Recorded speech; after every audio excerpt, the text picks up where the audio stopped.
Today we're driving through the streets of Alicante. I just had something hit me about MRR. And MRR is one of the most beautiful things in the world. Like, who doesn't like MRR, right? But I believe MRR is, it's overrated. And I believe that there is a better focus if you run an MRR based business than MRR, because it can be very limiting and very stressful. When you focus on MRR, if one client leaves or if you don't close a client, it is very crushing. It's like maybe not one, but two, it can make a significant kind of dent in your business. 3, 4, then it starts really hurting, right? It stinks. And the nature of coaching and consulting businesses is that you kind of always have to be getting more people in, because if not, the business kind of dries out. So to me, like when I reached 1 million, I kept promoting my stuff, and I'm still at 1 million, but I'm still promoting it. Logic would say, well, then you should probably be above 1 million, right? But the thing is, entropy is a real thing. Like, you never really maintain a business. Like, business always either shrinks or it grows.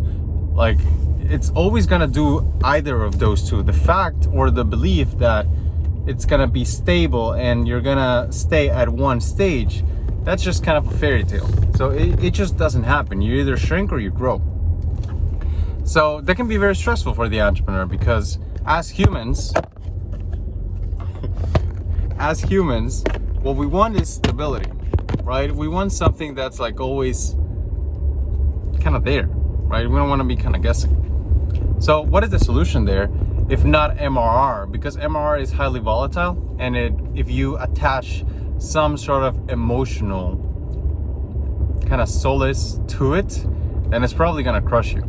I believe LTV is a much better focus, and I'll tell you why. So LTV is lifetime value. It's how much you make from a certain individual or person or whoever you sell to, right? Now, why do I like focusing on LTV more than MRR? Because if you notice, if you really think about your offer, it's probably high ticket, it's probably something recurring, and it's not the cheapest thing in the world. Now, what is the amount of people that can afford that, or what is the percentage of people that can afford that in your audience? That's a very small percentage, maybe 5%, 10% if you stretch it, of the audience who can really afford your high ticket services. So if you're talking to only 10% of your people, and your whole business model depends on monetizing the 10% of them, the people who follow you, well, then what happens to all the 90? That's a big chunk. Like, that's just a big chunk that you're missing out on, that MRR kind of blinds you to and confines you to. So I'm not a big fan of focusing on MRR, because what about the 90? What about everybody else, right? And while there may not be thousands of people willing to pay you thousands of dollars inside of your audience, there very well may be thousands of people willing to pay you hundreds in your audience.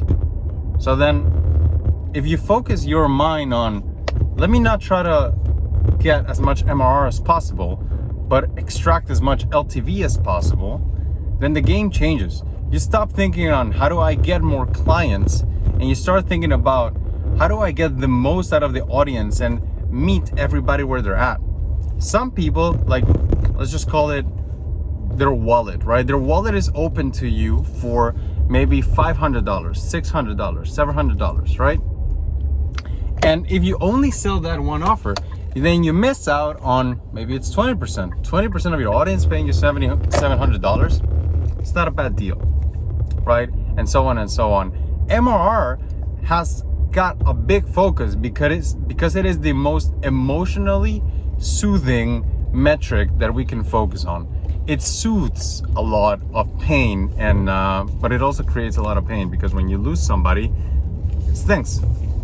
Now, if you focus on LTV, it doesn't sting as much, and you actually make more money. An example of this is, I'm just coming back from the gym, and at the gym I have a membership.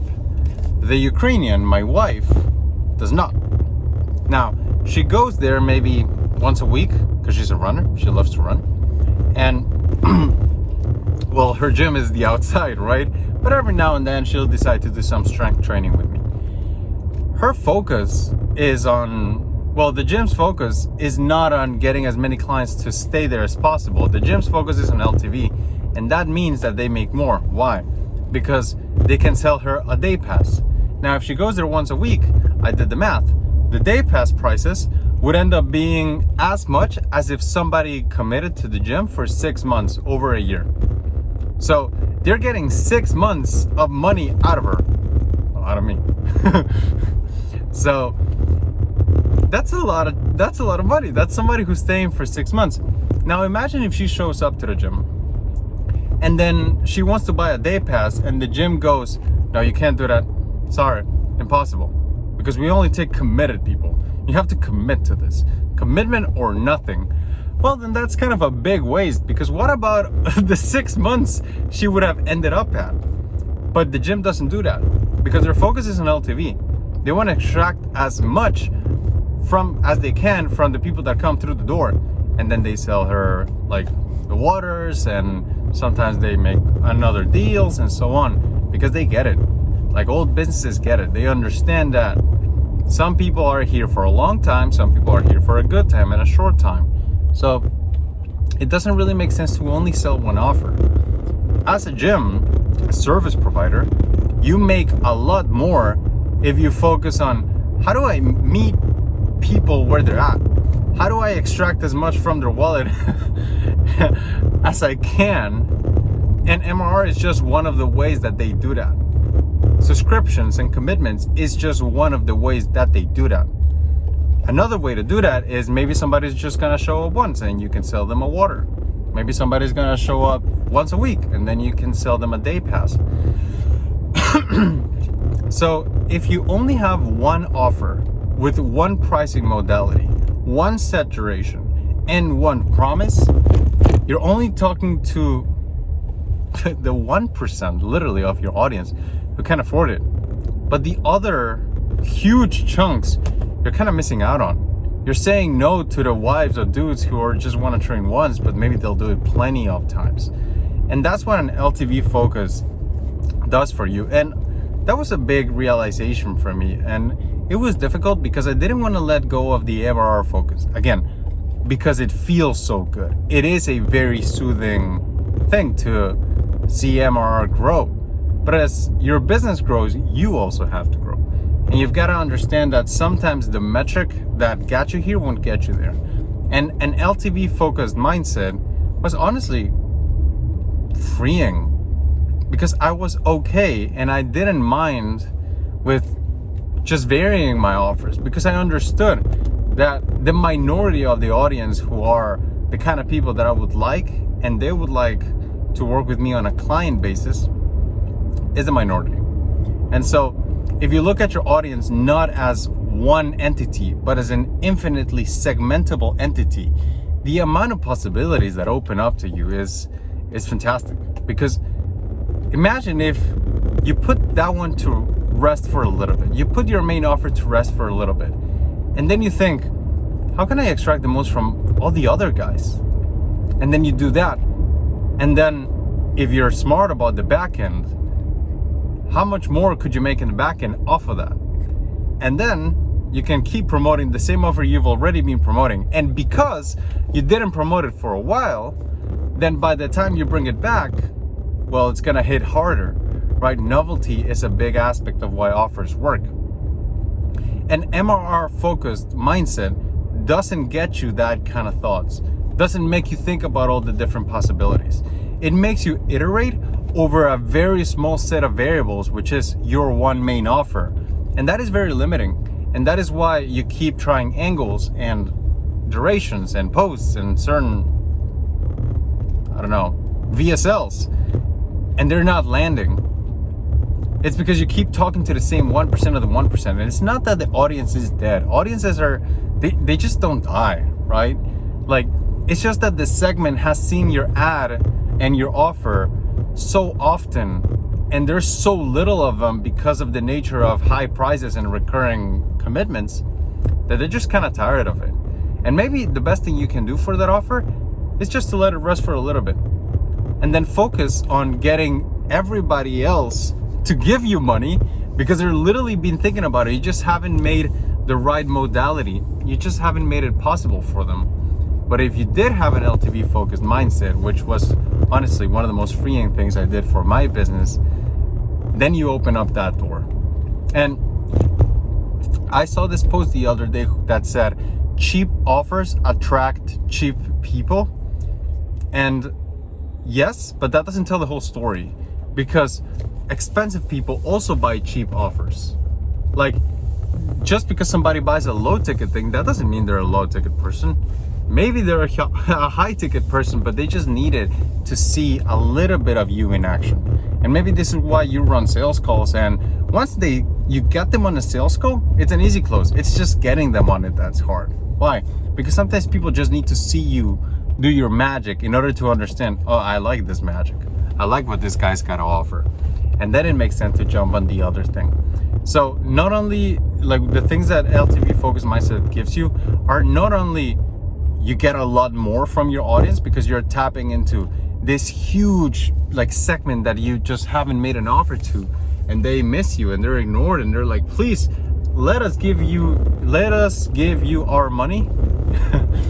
Just not that way. And instead you change the way they give you money, and they'll be open to it. So that is the first thing it gives you. And the second one is the opportunities that opens up in the back end are fantastic. 80, maybe it's 85% now of the people who work with me on a client basis have bought something small from me in the past.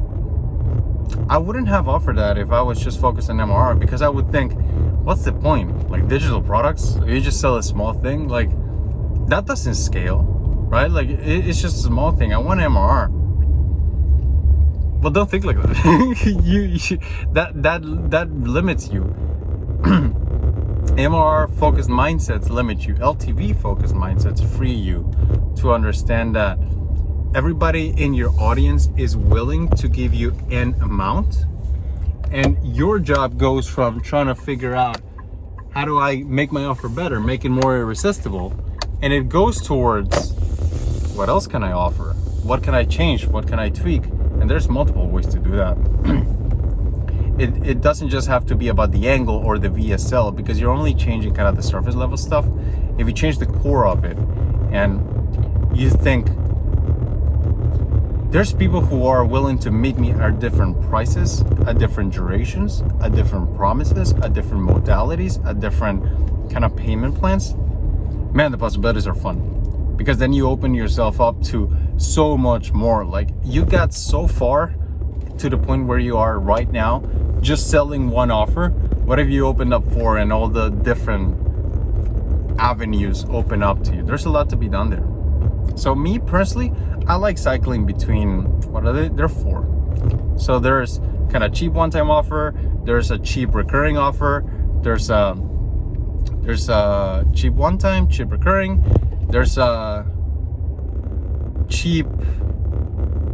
expensive one-time and an expensive recurring. So those are those 4. And I've got these 4 templates that I kind of cycle through. And that's all I think about. I don't really think about how do I tweak certain offers, the VSLs, the templates, the angles. I just kind of cycle through them. And I know that if I keep cycling through them, that's what creates the stability, because I'm constantly tapping into different segments of the audience. And that's why I give those to my clients. I'm like, just use these. And don't really think about, how do I make this offer better, tweak it, change the VSL, because man, like, recording VSLs is such a pain, frankly. Just cycle through them, and that'll extract the LTV from your audience. MRR is a focus that's good. It is really good, and it will take you far.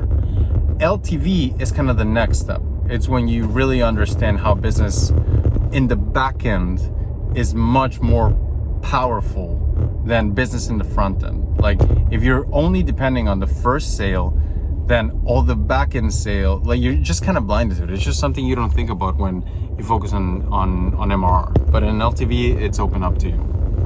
So these 4 templates, they've just been great for me. Like every time I cycle through them, I realize, and I found somebody new that I'm like, I didn't expect this person to buy it. I haven't seen this person.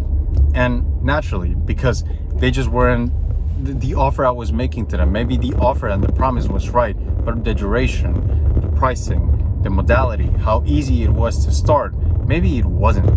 And then I've got clients that started all the way from nothing to the highest thing. I have clients who started on one of those three and then upgraded. I have clients who stayed on one and they stayed there forever and they pay for the year and then another year and so on. So who I gotta go softer on these, what do you call it, speed bumps. And so if you have different avenues, it's exciting. Like I say, it's hard to fill a stadium with only one door.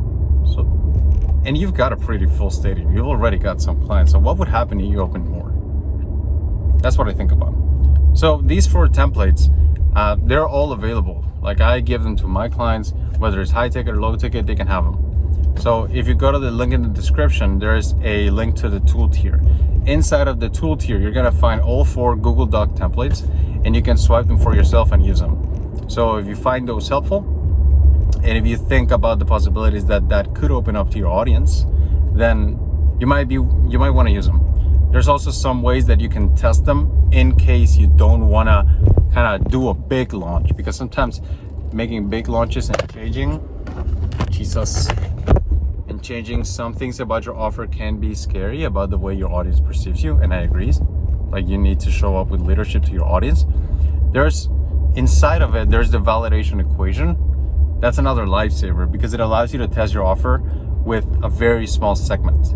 And only if it gets wings, if it has legs, then you promote it to your entire audience. So there's ways for you to test and iterate on those things for cheap with like really small. So you don't have to change anything about the way your business works in the front end. You can just do it in private. And then if it works, then by the time you send it to your entire list, now you have an offer that works. And you never really risked anything. You were never in danger. Everything was done safely. So yeah, you can go to the tool tier below, cancel anytime, unsubscribe anytime, get them, and profit from them. See ya.